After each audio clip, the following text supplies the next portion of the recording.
नागभूषण जी ने गरुड़ जी से कहा कि गरुड़ जी, एक बार मुझे मानुष जीवन प्राप्त था और मेरी 20 वर्ष की आयु थी।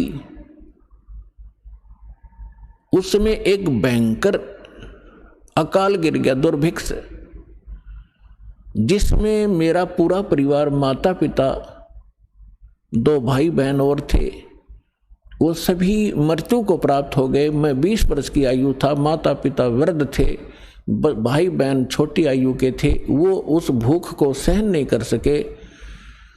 उनकी मृत्यु के उपरांत आसपास के क्षेत्र में भी बुरा हाल था, लाखों लोग मर गए थे।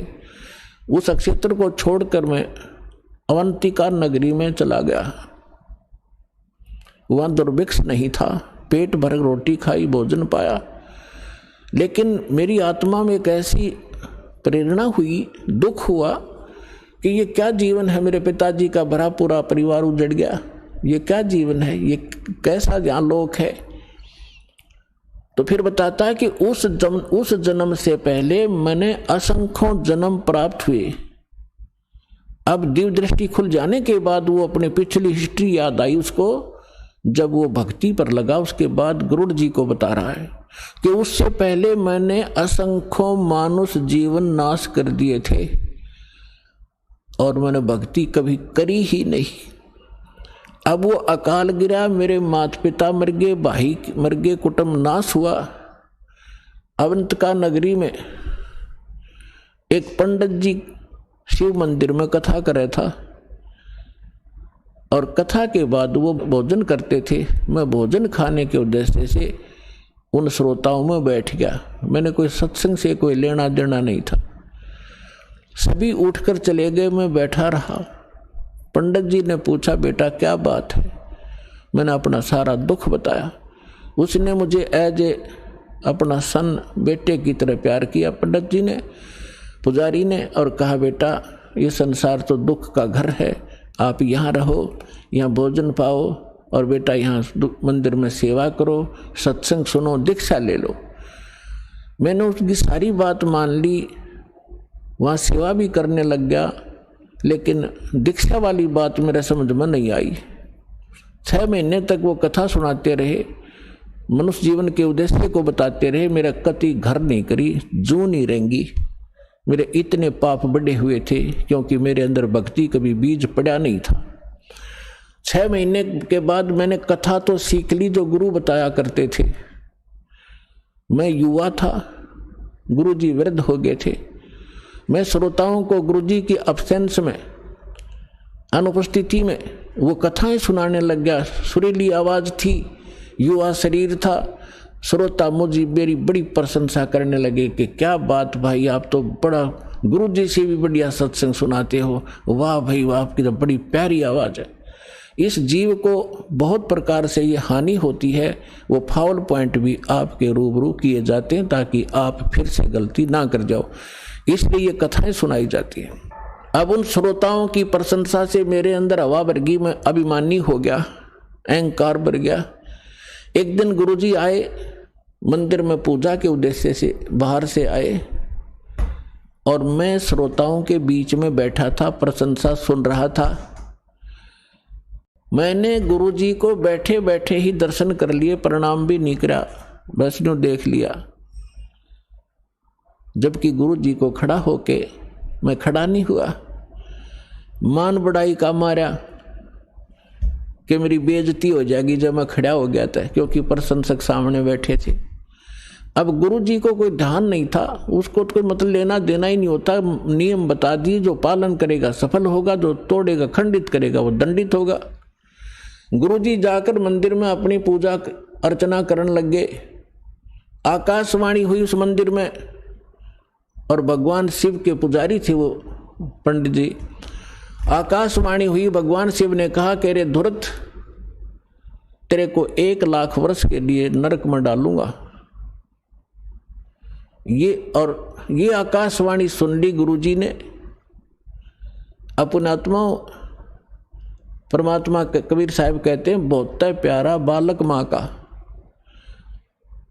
गुरु पिता को अपना बेटा या बेटी बहुत प्यारी होती है। लेकिन माँ को पिता से भी कई गुना और प्रेम बच्चों में होता है, स्वाभाविक है। और कहते हैं गुरु जी को उससे भी 100 गुना होता, माँ से भी ज़्यादा 100 गुना प्यारे होते अपने शिष्य। उनके भविष्य के बारे में वो इतना चिंतित रहता है। कहते हैं बहुत प्यारा बालक माँ का, उनसे बढ़कर शिष्य गुरुओं का। तो यहाँ गुरुजी ने जब सुना कि कागभूषण को, उसका नाम कुछ अन्य था, कि भगवान शिव कैसे नाराज हो गए इस बालक पर, क्या गलती की, वो एकदम छोड़कर पूजा को आया कि बेटा क्या गलती की तूने, अक्षमा याचना कर। रे बालक दर शिव का ध्याना, ताते बख्शे तेरे प्राण। तो गुरुजी ने प्रार्थना की, हे भगवान शंकर, हे महाराज, क्या गलती होगी आपके बच्चे से, माफ करो, बालक है, माफ करो, बालक है। तब आकाशवाणी हुई कि इस धूर्त ने मेरे भक्त की इंसल्ट की है। जब ये गुरु के साथ ऐसा व्यवहार कर सकता है तो मेरे साथ कैसा करेगा। पुण्यात्मा परमेश्वर कबीर जी भी कहते हैं कि गुरु गोविंद कर जानियो, रहियो शब्द समाए, मिले जब दंडवत बंदगी, नहीं तो पल पल ध्यान लगावे। गुरु मानुष कर जानते ते नर कहिए अंध, हुआ दुखी संसार में फिर आ गए यम के फंद। तो शंकर भगवान ने कहा कि इस धूर्त ने जब ये गुरु की बेइज्जती कर सकता है तो मेरे लोक में आकर ना जाने क्यों धुमसता रहेगा। ऐसे धूर्त की मुझे आवश्यकता नहीं है, इसको नरक में ठोकूंगा 1 लाख वर्ष के लिए। अब गुरु जी ने फिर कई घंटों तक प्रार्थना की, आपका बालक है, बच्चा है, क्षमा करो दाता, कुछ हल्की सजा करो इसकी। तब उसने कहा कि भाई देखो मेरा वचन खाली नहीं जागा, जो बोल दिया ये वापस मैं ले नहीं सकता, इसको नरक में तो रहना पड़ेगा, लेकिन वहाँ यमदूतों से इसको कष्ट नहीं होने दूंगा।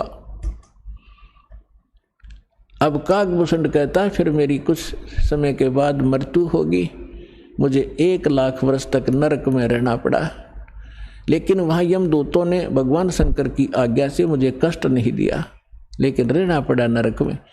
अब उदाहरण के लिए दास आपको सुनाता है कि जैसे कोई वर्तमान सरकार का मंत्री है और मंत्री का कोई मित्र है, उसकी किसी कारण से जेल हो जाती है, तो वो मंत्री उसको जेल से नहीं छुड़वा सकता, वहाँ के कर्मचारी अधिकारियों को, जेल सुप्रिटेंडेंट को कह देगा कि इसको कुछ नहीं कहना है, तो रहेगा जेल में, लेकिन वहाँ वो उसको सजा कुछ नहीं, उसको दिक्कत कुछ नहीं करेंगे।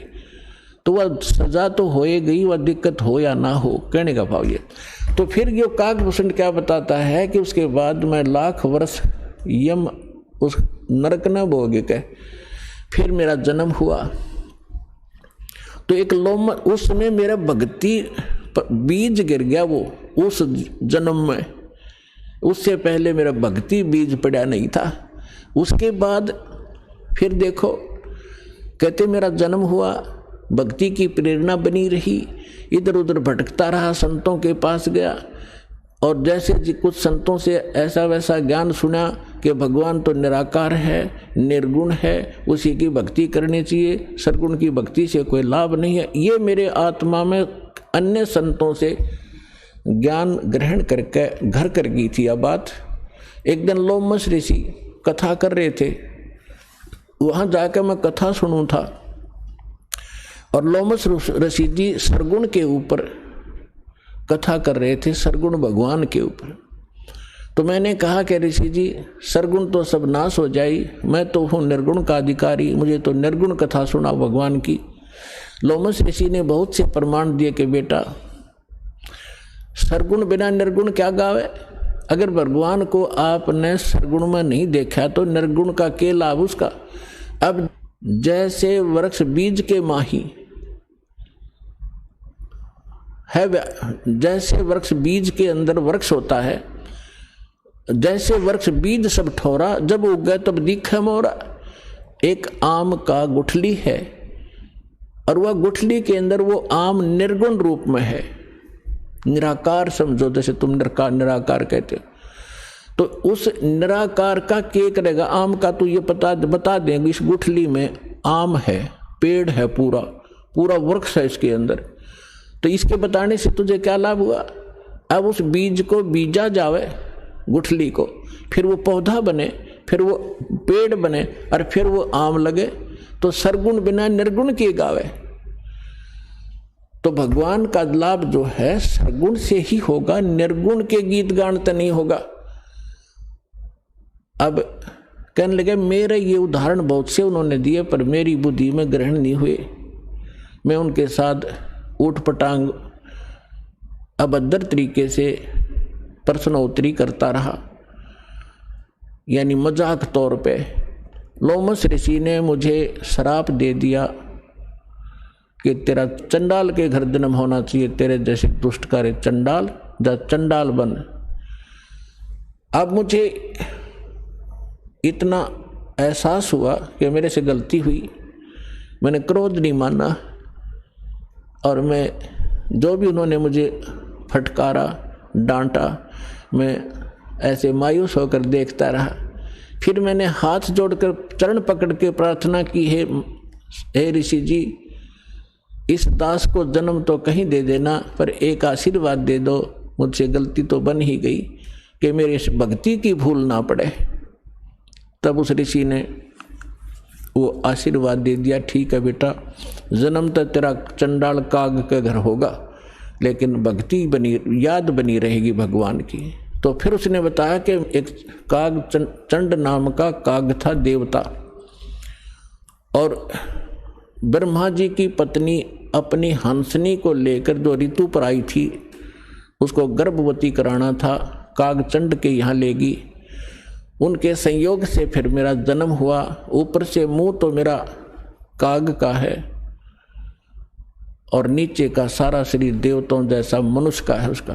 तो कहने का भाव दास का ये है। फिर क्या बताया उसने कि फिर जो मुझे आज जो वस्तु मिली, जो भक्ति मिली, एक जोगजीत नाम के संत मिले, ये परमात्मा थे। कहते हैं, गोता मारूं स्वर्ग में जा बैठूं पाताल, गरीब दास ढूंढता फिरूं अपने हीरे मोती लाल।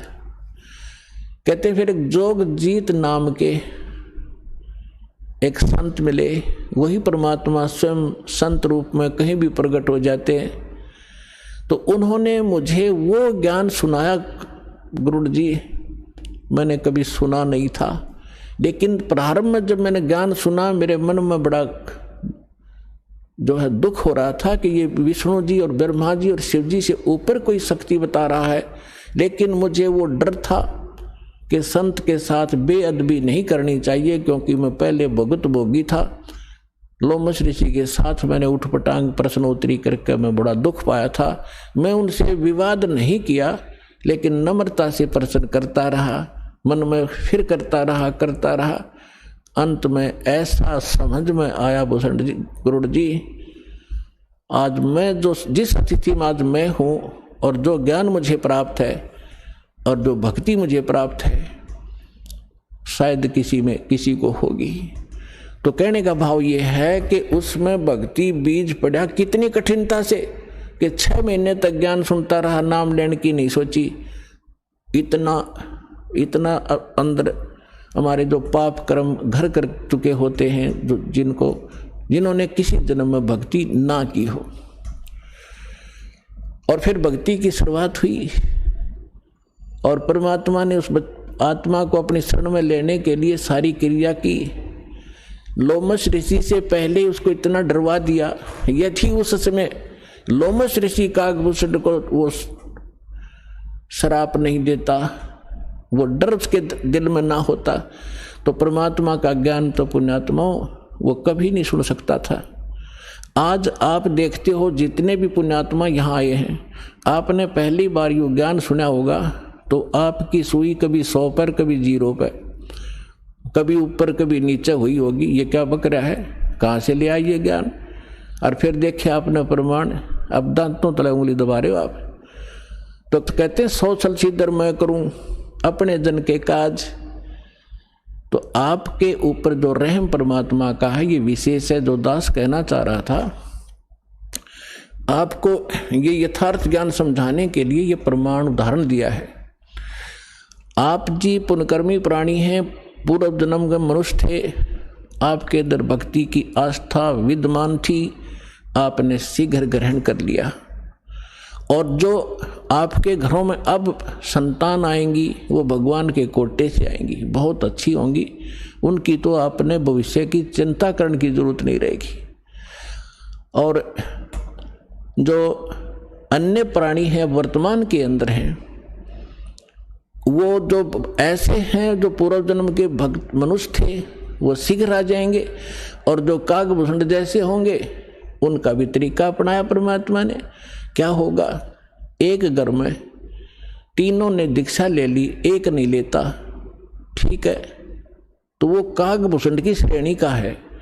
अब उसके लिए मालिक ने क्या दया करी है, घर में आरती चलेगी, कोई मंत्र करे इधर बैठ के, कोई कर रहा है इधर बैठ के, सत्संग चलेगा, ना चाहते हुए कभी देखा जरूर गा, सुनेगा, हैं बैठ के वैसे बैठा लेंगे, बैठता जा तू नाम मत लिए तो सुनेगा, तो कभी ना कभी उसके भी कागभूषण की तरह इच्छा बनेगी, उसके पाप नरमावेंगे।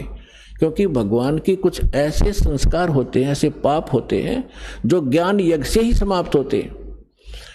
अब कुछ ऐसे पाप होते हैं जो प्रणाम यज्ञ से समाप्त होते हैं, जैसे कपड़ा मैला हो गया, सिंपली कोई धूल मिट्टी लगी है झड़का दिया, निर्मल हुआ।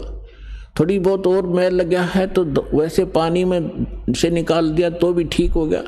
और भी ज़्यादा मैला है तो साबुन प्रयोग करना पड़ता है, और भी ज़्यादा कहीं कोई दाग लगा है तो ड्राई क्लीन करानी पड़ती है, तो वो तब निर्मल होता है। हमारे युगों युगों के अंतःकरण के अंदर बड़े धब्बे लगे हुए हैं, अंतःकरण में हमारे पाप जमा हैं, तो उन पापों के नाश के लिए ये सब प्रक्रिया आपकी यहाँ कराई जाती है। 5 यज्ञ कराई जाती हैं आपसे। एक यज्ञ है धर्म की, कुछ ऐसे पाप होते हैं जो धर्म करने से ही अक्षीण हुआ करते हैं। एक यज्ञ है धर्म की, दूसरी यज्ञ है ध्यान, परमात्मा का चिंतन, मीन ध्यान, उसकी कसक बने, उसकी एक न्यारी आपको याद बनी रहे, उसको ध्यान कहते हैं। और तीसरी यज्ञ है हवन की, यहाँ पर एक ज्योति यज्ञ किया जाता है, ज्योति हवन किया जाता है, कराया जाता है। तीसरी यज्ञ हवन की, चौथी यज्ञ प्रणाम, दंडवत प्रणाम कराया जाता है, जिससे अहंकार नाश होता है और कुछ पाप इस प्रणाम यज्ञ से ही नाश होते। और 5वीं यज्ञ है ज्ञान की। इस ज्ञान के सुनने से, कथाओं के सुनने से भी आपके बहुत से पाप अक्षीण होते हैं। अब जिस व्यक्ति को आप प्रारंभ में चर्चा करते हो परमात्मा की, तो वो नहीं ग्रहण करता, उठ के चल पड़ता है। कबीर साहब कहते हैं, कबीर पिछले पाप से हरि चर्चा ना सुआवे, और कै ऊँगे कै उठ चले ना और बात चलावे। जैसे किसी कर्महीन प्राणी से, संस्कारहीन प्राणी से आप भगवान की चर्चा करने लगते हो, और वो आपका विशेष मित्र भी हो, विशेष नाती भी हो। अब जो ऐसा वैसा व्यक्ति होगा तो 2 बात सुनते उठकर चला जाएगा, ठीक है मैं फिर आऊँगा, मुझे काम जरूरी है, क्योंकि उसको वो अच्छा नहीं लग रहा, उसको सुहा नहीं रही। और कोई ऐसा मित्र होगा कि उठ नहीं सकता तो नींद आने लग जाएगी, लटके लेगा थोड़ी देर में। या फिर कोई विषय बदल देगा कि सुन मेरी बात सुना, सा है वहाँ फलाना था, सा फलाना था, वहाँ जाना है, वहाँ चलेगा। वो सुन ही नहीं सकता, क्योंकि उसको वो अच्छा नहीं लग रहा। तुलसीदास जी कहते हैं, तुलसी पिछले पाप से हरि चर्चा ना भावे, भाव माने अच्छी नहीं लगे। जैसे कहते हैं मैंने, मुझे रोटी नहीं भाती, मुझे नहीं अच्छी लगती। तुलसी पिछले पाप से हरि चर्चा ना भावे, और जैसे जवर के वेग से भूख विदा हो जा। अब जिस व्यक्ति को बुखार हो गया हो, जवर हो जा, मलेरिया, तो उसको कोई भी पदार्थ है वो कड़वा लगता है, महसूस होता है। जैसे रोटी खाएगा, 1 टूक 1 ग्रास नहीं खा सकता, वो कड़वा लगता है, थूकने को दिल करता है। ना काजू खा सकता, ना किशमिश खा सकता, मनुक्खा दाग को भी कड़वी बताता है। अपने आत्माओं ना मनुखा दाग कड़वी है, ना वो भोजन कड़वा है, ना खीर कड़वी है। कड़वा क्या है कि उसके बुखार ने, जवर ने, टेम्परेचर ने उसके शरीर की व्यवस्था इतनी बिगाड़ दी कि उसको मीठी वस्तु भी कड़वी लग रही है। अब उसका ट्रीटमेंट क्या है, उसका विकल्प क्या है कि उस मलेरिया बुखार को नरम करना पड़ेगा। बुखार उतरे बिना वस्तु स्वादिष्ट लगे नहीं। अब रोटी कड़वी लग रही है, मनुखा दाख कड़वी लग रही है, तो उसका ट्रीटमेंट क्या है? कड़वी गोली ही खानी पड़ेंगी कुनीन की, और ना चाहते भी खानी पड़ेंगी। और उनके खाने से फिर वो जबर ठीक होगा। जब जबर उतर जाएगा और फिर देखना सूखी रोटी सब्जी छोड़ भूख लगेगी। जब घर वाले कहें सब्जी बना दो ना, रोटी दे फटाफट, सब्जी तो फिर देखूंगा। और पहले सब कुछ आगे रख देते थे तो भी खाने को दिल नहीं करता था। ठीक इसी प्रकार जो प्रथम बार जिसके ऊपर परमात्मा रजा बख्शते हैं किसी भी कारण से, किसी की माध्यम से सत्संग सुनाने की, तो वो ऐसा व्यक्ति जिसके पिछले पाप कर्म घने बढ़े हुए हैं, तो उसकी आत्मा के अंदर उस जबर के कारण उस मीठी वस्तु परमात्मा की चर्चा ग्रहण करने का वो व्यवस्था नहीं है, वो खराब हो चुकी है।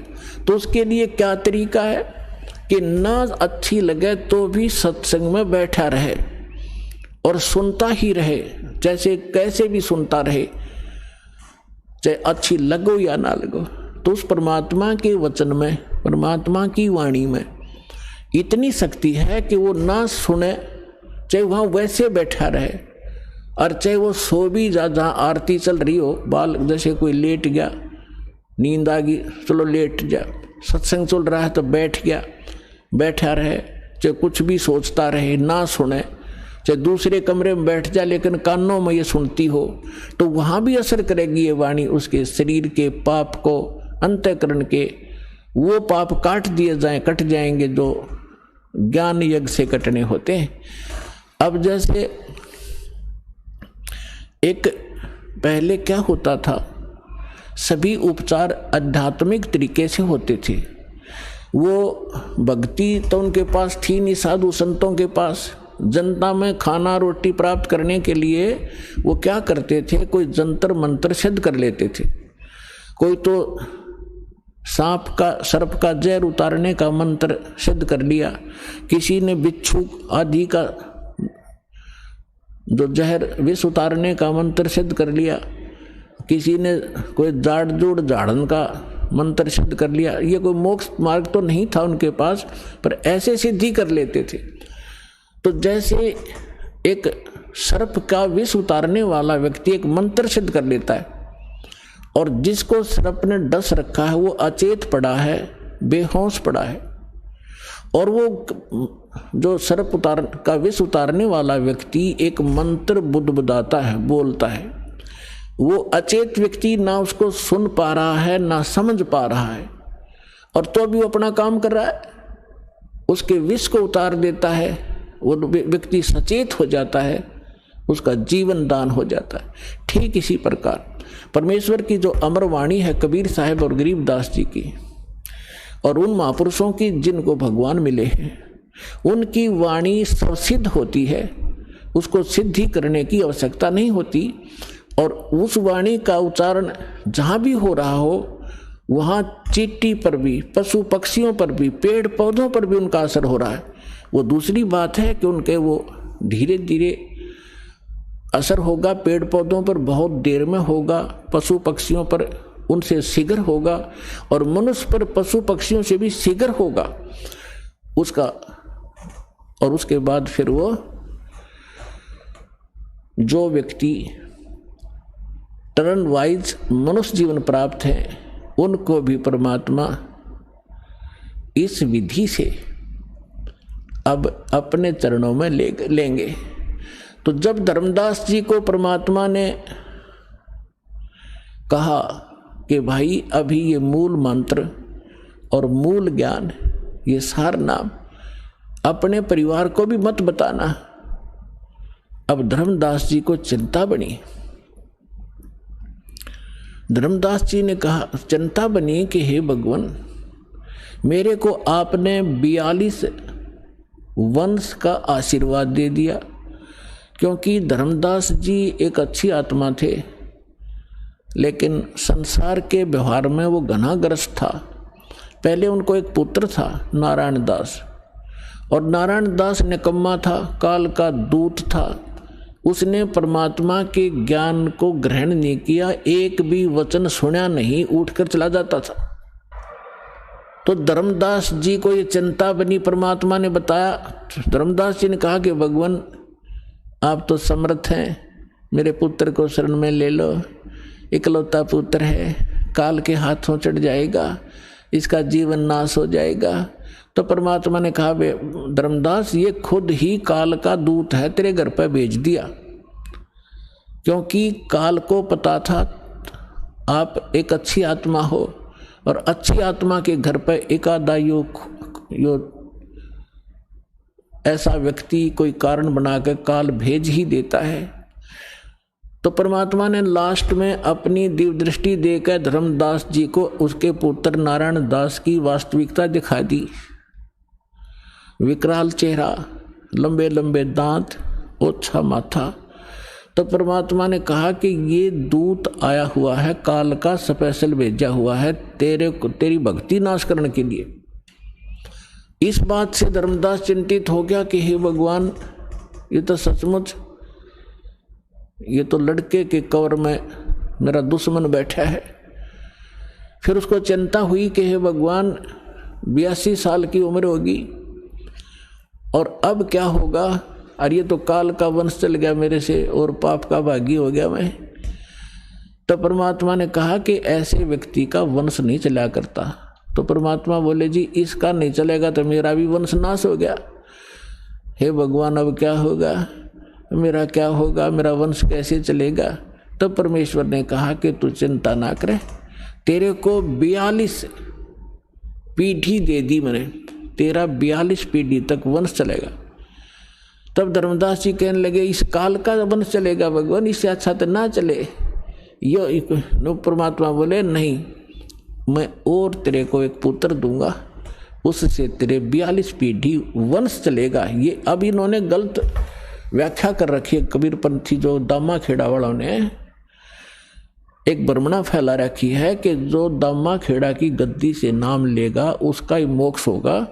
कबीर साहब ने 42 पीढ़ी को आशीर्वाद दे रखा है, 42 पीढ़ी को नाम देने का आशीर्वाद नहीं दे रखा। धर्मदास की चिंता मिटाने के लिए ये कहा था कि तेरे को 42 पीढ़ी का वंश दे दिया, तेरा वंश चलेगा और मोक्ष उसका होगा जो सद्भक्ति करेगा, पूरे संत मेरे अधिकारी संत से लेगा।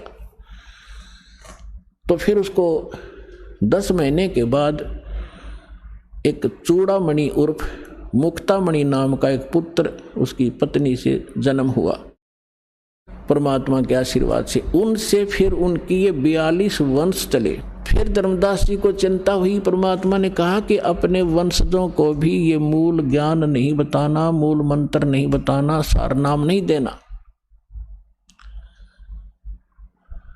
अब धर्मदास जी ने फिर कलेजा पकड़ लिया और बैठ गया चिंता करके। परमात्मा बोले, क्या बात होगी भक्त? कहने लगे, क्या बताऊं गुरुजी, क्या बताऊं भगवान, आपने तो ऐसी प्रतिज्ञा करा दी कि मेरे वंशजों को भी नाम नहीं देना, सार नाम नहीं देना, सार नाम बिन मुक्त नहीं हो सकते, सतनाम भी नहीं बताना। आप कह रहे हो कि पहला पहला मंत्र देना, इनका मुक्ति क्यों करोगी भगवान? लाला जी था वो सेठ, धर्मदास जी बनिए के घर जन्म था उसका, वैश्य था। अब टोटे नफे को गणासी घर समझा था वो, तो उसको चिंता बन गई है, भगवान वंश तो दे दिया आपने, इनका ये पार क्यों करोगे? तब परमात्मा ने कहा कि तू चिंता ना करे। जब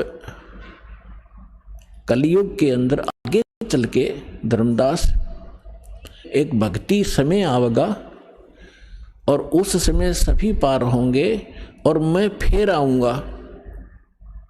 और तेरे वंशजों को जो मंत्र दे दिया और ये मेरी वाणी पढ़ते रहेंगे ज्ञान यज्ञ, इससे भी मानव शरीर प्राप्त हो जाते हैं, लेकिन मोक्ष नहीं होगा।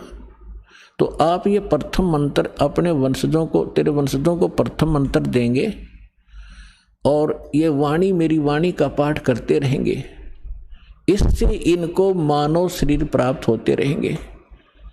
तब धर्मदास जी ने कहा जी फिर मानव शरीर का क्या बनेगा, जब सारनाम नहीं मिला, सतनाम नहीं मिला था, तो ज्ञान से परिचित हो चुका था वो। तब परमात्मा ने कहा कि आगे चल के जब ये भक्ति योग शुरू होगा तब मैं फिर आऊंगा और फिर तो सारी सृष्टि को पार करूंगा, तेरे बच्चे भी पार होंगे, तेरे वंशज भी पार होंगे। अब क्या बता रहे परमात्मा के धर्मदास, एक बार मेरा और इस काल का, यहाँ के किस ब्रह्मांड के मालिक ब्रह्म का एक संवाद हुआ था। इसने मुझसे प्रतिज्ञा करा ली थी कि 3 युगों में जीव थोड़े ले जाना और चौथे युग में आप कितने ही जीव मुक्त करा लेना। तो मैंने इसको तथा वस्तु कर दी थी, ठीक है जो तू कह रहा है वो मुझे स्वीकार है। तो फिर क्या बताया परमात्मा ने, कहा कि फिर मैंने उससे कहा था कि जब चौथा युग, जब कलयुग आई तब हम अपना अंश पठाई। जब चौथा युग कलयुग आवेगा, उस कलयुग के जो बीचली पीढ़ी होगी, बीचली पीढ़ी का समय बताया है परमात्मा ने कि कब ये भक्ति स्टार्ट होगी, बीचली पीढ़ी कहाँ से स्टार्ट होगी, जब कलयुग बीतता 5500 पाचा, तब ये वचन मेरा होगा साचा। तो कलयुग जो है, जो 5505 कलयुग कब बीता है, सन 1997 से। और 1997 में इस दास को परमेश्वर कबीर जी प्राप्त मिले थे। उन्होंने कहा था कि अब ये सारनाम और सतनाम बेटा सार्वजनिक कर देना, मैं तेरे साथ रहूँगा, पूरा विश्व हमारे साथ होगा, सबका कल्याण करेंगे।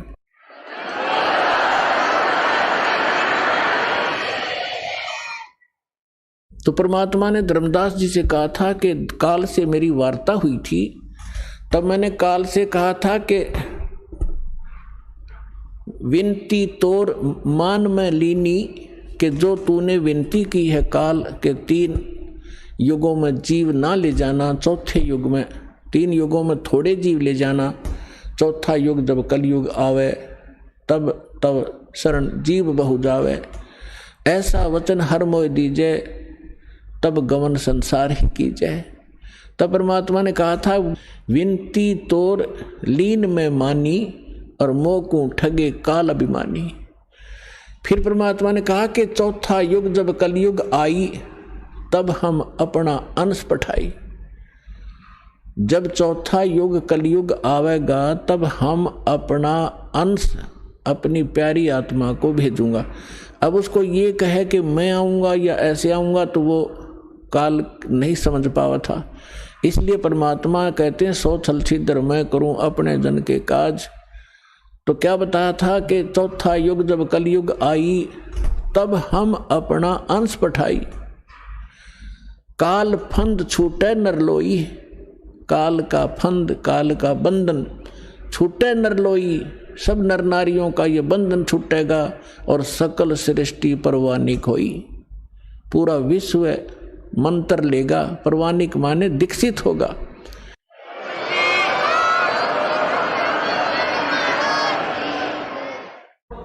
काल फंद छूटे नरलोई, सकल सृष्टि परवानिक होई।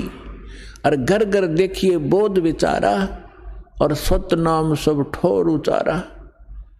पुण्यात्माओं, यहाँ पर आप देखोगे परमात्मा कबीर जी की महिमा और लीला, एक समर्थ के काम आप देखोगे। अभी तो आप बच्चे हो, फिर हिसाब लगाने लगोगे कि सचमुच ऐसा काम भगवान बिन हो सकता है। आपने गांव में, नगर में, शहर में आज तक कभी कोई पुस्तक बेचने वाला देखा था? परमात्मा के बच्चों के अतिरिक्त कोई प्याज बेच दे, कोई हरी मिर्च बेचता देखा होगा, कोई टिंडे बेचनिया भी मिल रहा होगा, पुस्तक बेचनिया नहीं मिल रहा। बेचना नहीं है, ये तो वैसे एक परमार्थ के रूप में सेवा कर रहे हैं, बेचते नहीं है। इस पुस्तक की कीमत नहीं बता सकते, लेकिन गांव गांव में ये भेज रहे हैं। तो परमात्मा का आदेश है ये, और लेने वालों की कमी नहीं। परमात्मा के बच्चों को प्रेरणा भी परमात्मा ही करता है कि देखेंगे पढ़कर इसमें क्या लिखा है। एक बार पढ़ ली तो फिर उसमें तो सब कुछ लिखा है। फिर तो सतलोक आश्रम बरवाला जिला इशारा का रुकेगी वो आत्मा, जो पुस्तक न पढ़ लेगी तो ज्ञान गंगा ने।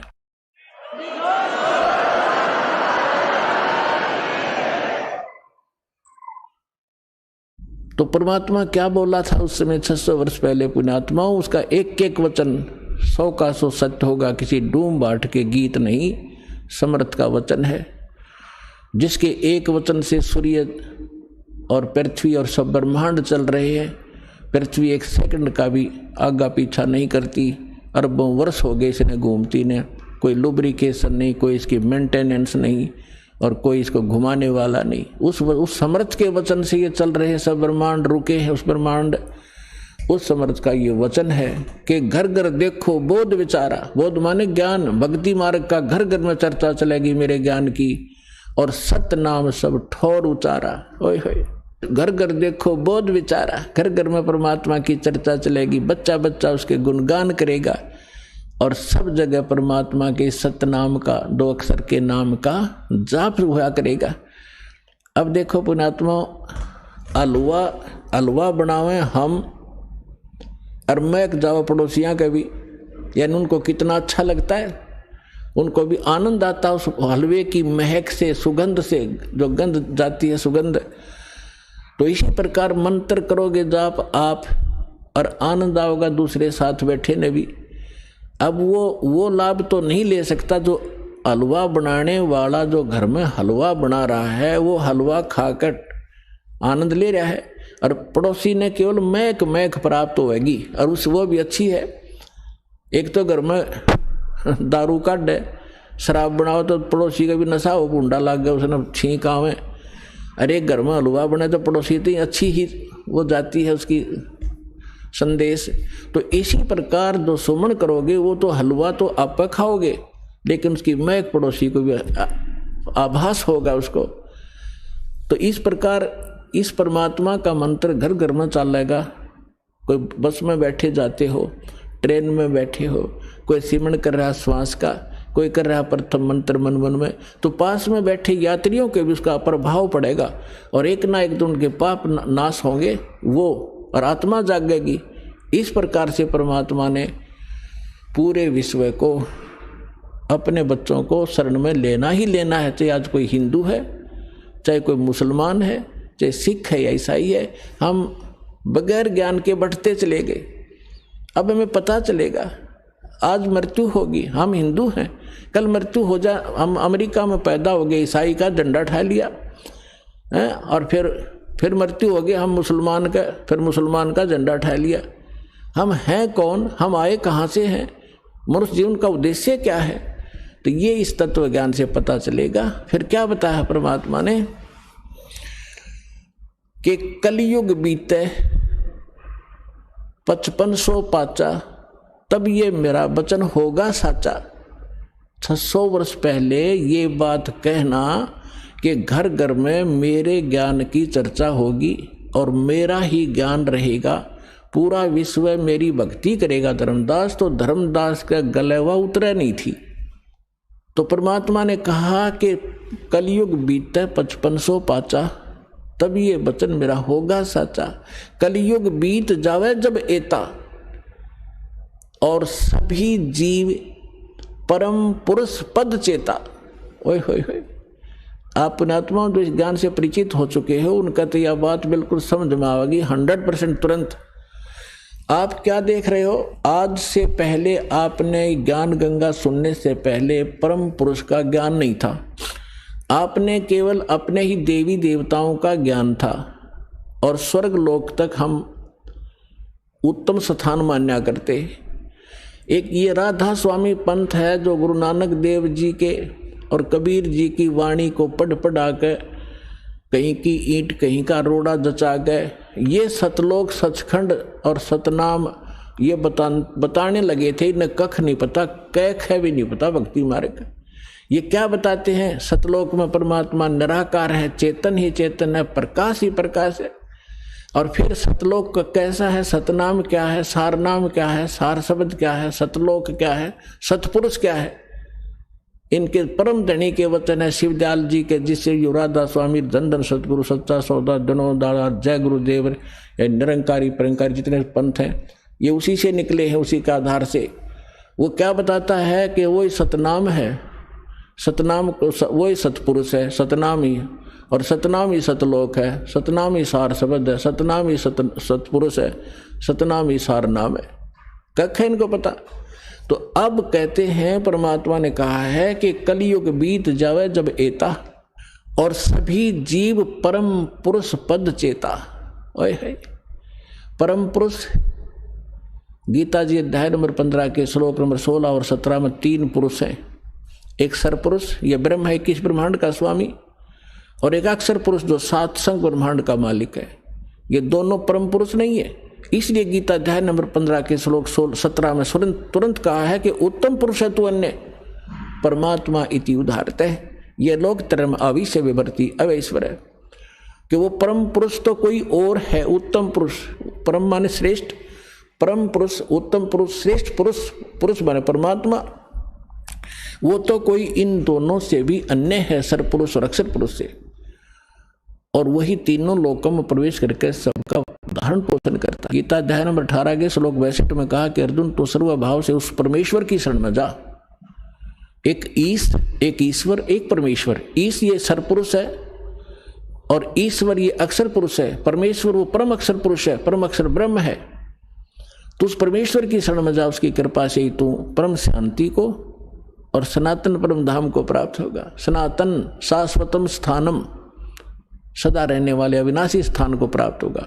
गीता अध्याय नंबर 15 के श्लोक नंबर 4 में कहा कि तत्वदर्शी संत की प्राप्ति के उपरांत उस तत्व ज्ञान रूपी शस्त्र से अज्ञान रूपी अंधकार को काटकर उसके पश्चात परमेश्वर के उस परम पद की खोज करनी चाहिए, जहां जाने के बाद साधक फिर लौटकर संसार में कभी नहीं आते। और जिस परमेश्वर ने सारे ब्रह्मांडों की रचना की है कि उसकी भक्ति करो और सब भक्ति त्याग दो, परमेश्वर के उस परम पद को खोजना चाहिए।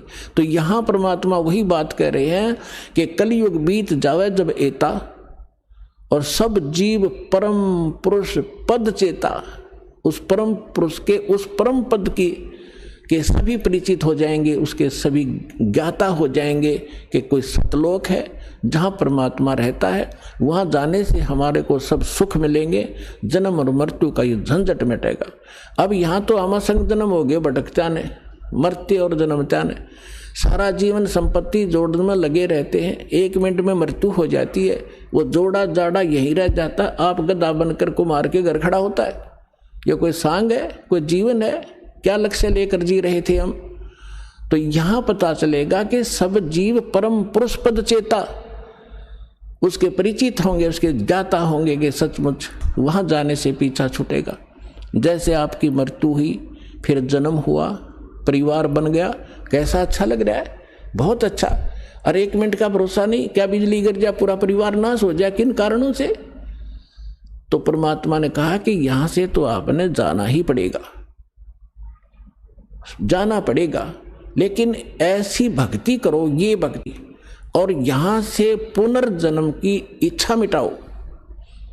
जहां आशा ता बासा होई, मन कर्म वचन सुमरियो सोई।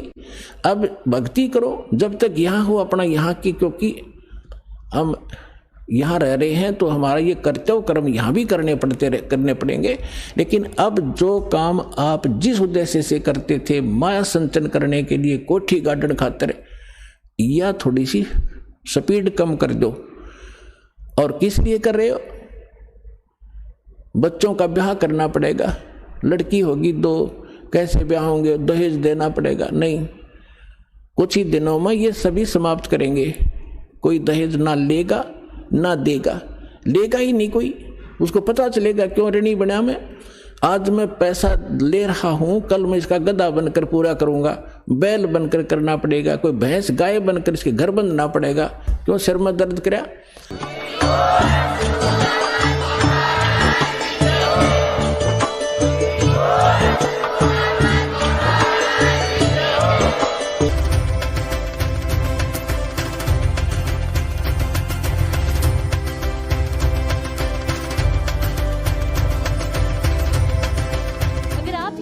YouTube पर देख रहे हैं तो हमारे चैनल को सब्सक्राइब करें और बेल आइकन को दबाना ना भूलें। अगर आप Facebook पर ये वीडियो देख रहे हैं तो हमारे पेज को लाइक करें।